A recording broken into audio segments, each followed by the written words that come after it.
Alright, so I've been resisting doing this video because frankly I love this car so much that I almost felt bad doing it.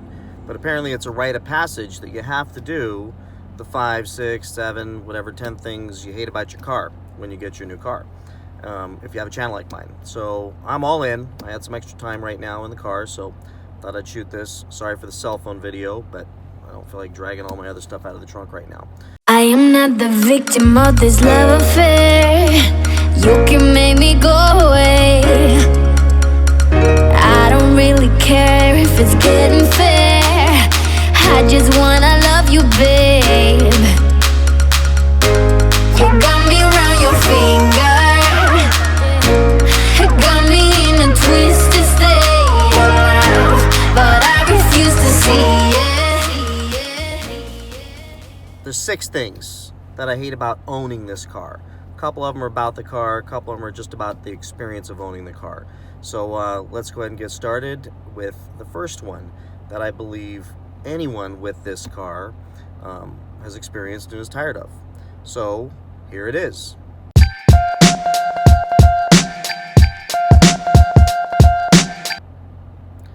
The weather alerts, they're going off constantly. It seems like every couple hours, boom, even when I'm trying to do something on the screen, that'll come up, and then I've got to get rid of it, go back to doing what I was doing. So you can't shut them off. At least I haven't been able to find out how to shut them off. So if anybody out there knows how to shut those things off, let me know, because they're just irritating. They just keep coming up. They have nothing to do with the area that I'm actually in either. It's always this 100 miles away issue. It does not affect me. And believe me, if I am in a torrential rainstorm, I don't need an alert telling me. I know by looking out the window. The next thing, which is kind of a shocker, I didn't expect this, and kind of prompted me to do this video because it was a moment of frustration, is the USB plugs in the center console just stopped working. Let me see if I can show you, in case anybody else out there is dealing with this right now. Right here, this, right, can you see it? Oops, this stopped working. Completely stopped working. No explanation, just suddenly phone was disconnected and I wasn't able to have Uconnect anymore. So I still have Bluetooth, so that's fine, but just a little frustrating. So I Googled it. Turns out I'm not the only one that has this issue, and it's either a software update or it's a fuse. I should be able to figure out the fuse issue. Software update, probably not going to be able to do myself, which means I will make a trip to the dealership with only 1,427 miles on the car. That should be a different experience than what I'm used to with my other cars. So I'll be Ubering out to get my my other car out of the garage, and it'll be a whole day of my car probably being in the shop this soon. So I hate that. It shouldn't have happened. The next thing is, this is it's like driving a big giant light bulb around. It attracts a lot of attention, but a lot of police attention. So I've already been pulled over once. That was my own stupidity. That video is posted here. I asked for it, so I'm not blaming the cop, but it seems like everywhere I go, cops are paying attention.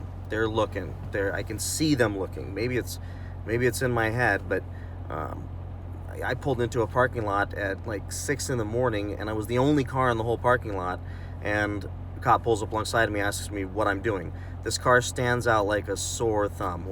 In my other car, I'm driving my white BMW, I'm telling you, no attention, nobody even knows I exist. This car is, you got to be careful in it. It's pretty easy to get a ticket. It looks hot, it looks fast, and probably the loud exhaust, the limo tinted windows doesn't help be a little conspicuous. So just know you're going to get a lot of attention one of these things. There's no way around it, which is okay most of the time, unless it's from a man or woman in a black and white with lights on top. Next thing that I hate, and maybe this doesn't count, but I hate that I have a $90,000 BMW 7 Series in the garage that I don't want to drive anymore because I love driving this car so much.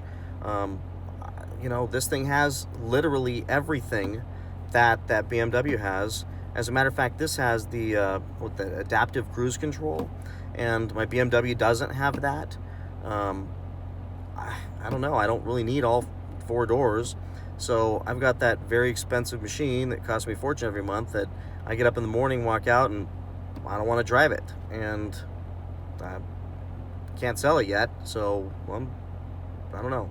It probably doesn't make sense to drive this thing every single day with that in the garage, because that's so much better on gas and wear and tear, etc. So I'll get back to it. Maybe it's because this is new, but I just love driving this car.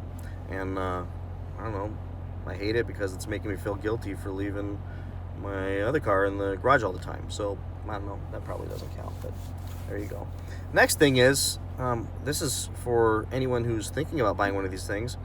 If you think that you're going to be able to drive it carefully and not step on the gas all the time and just keep it docile during the day and get some great gas mileage out of this thing, that won't happen. Just sitting parked for 20-30 minutes, you're going to see your range go down. This thing drinks gasoline.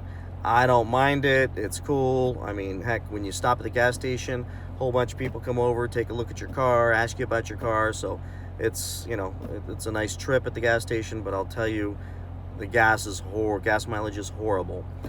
I knew that getting into it, so the fact that I hate it is just maybe an excuse to have one more point on here. But it's pretty bad.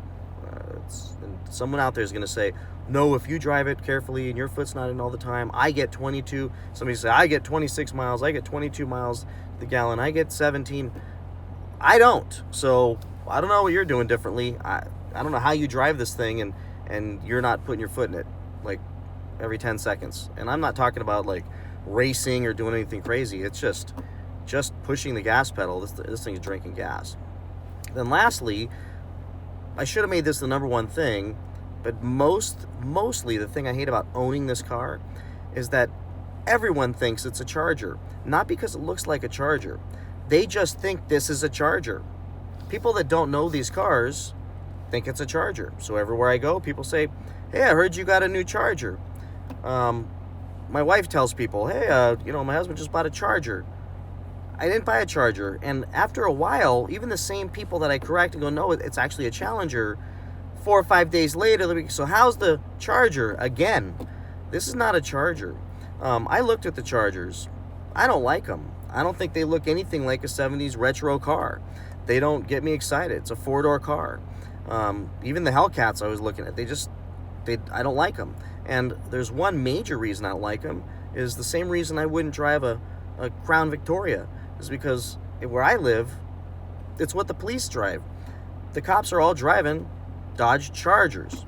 So I don't want to drive a Charger. So everybody still thinks that I have a Charger, and it drives me crazy. So at this point, I'm almost at the place to where I don't even correct some people anymore. I'm just like, it's great. But what sucks is they're telling people, oh yeah, Brad he bought a Charger. I didn't buy a Charger. I did not. This is not a Charger. It doesn't even look like a Charger. Not even close. Unless you get inside, then I guess it looks exactly like a Charger. Anyways, everybody thinks it's a Charger. So I can't be the only person that lives through that. Not a big deal, but it's one of the things. So there's my 6 reasons. And go ahead and comment, like, subscribe. Thanks for watching. Take care. You were what I need, don't you understand?